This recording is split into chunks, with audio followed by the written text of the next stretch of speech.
آپ صلی اللہ علیہ وسلم تشریف فرما تھے تو جبرائیل آئے، اللہ کے رسول صلی اللہ علیہ وسلم ابھی آپ کی بیوی خدیجہ آپ کے پاس ایک پیالے کے اندر کھانا لے کر آ رہی ہے۔ تو ظاہر بات ہے جب بیوی اپنے گھر میں اپنے شوہر کے لیے کھانا بنائے گی تو خاوند کے دل میں اس کے دل میں محبت پیدا ہوتی ہے۔ اگر کوئی آدمی وہ باہر رہتا ہے، جاپان میں رہتا ہے، امریکہ میں رہتا ہے، بیوی اس کی پاکستان میں ہے، تو وہ محبت اور محبت ہی پیدا ہوگی۔ اور روزانہ اگر باہر ہوٹل سے کھانا کھاتے ہیں، بیوی گھر میں کھانا نہیں بناتی تو وہ محبت اور محبت ہی پیدا ہوگی۔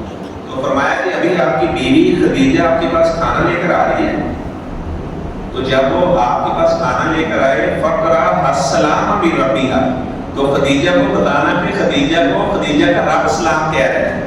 ہماری ماں خدیجہ رضی اللہ تعالیٰ عنہا کو اللہ تعالیٰ کا سلام آیا، اور میں جبرائیل بھی حضرت خدیجہ کو سلام کرنے کے لیے آیا ہوں اور اسے بشارت دینے کے لیے آیا ہوں کہ اللہ تعالیٰ نے حضرت خدیجہ کے لیے جنت میں ایسا محل تیار کیا ہے لا صاخب فیہا ولا ناصب، جس میں شور بھی نہیں ہوگا، جس میں تھکاوٹ بھی نہیں ہوگی۔ یہ حضرت خدیجہ رضی اللہ تعالیٰ عنہا کو اللہ تعالیٰ نے مقام رتبہ دی۔ اور آپ صلی اللہ علیہ وسلم جب بکری ذبح کرتے ہیں تو آپ فرماتے ہیں کہ اس کا گوشت خدیجہ کی سہیلیوں کے گھر دے کر آؤ۔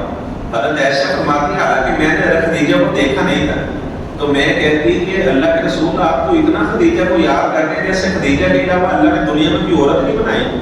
تو آپ نے فرمایا کہ عائشہ نے آپ کو کیا بتاؤں، خدیجہ تو خدیجہ ہی تھی۔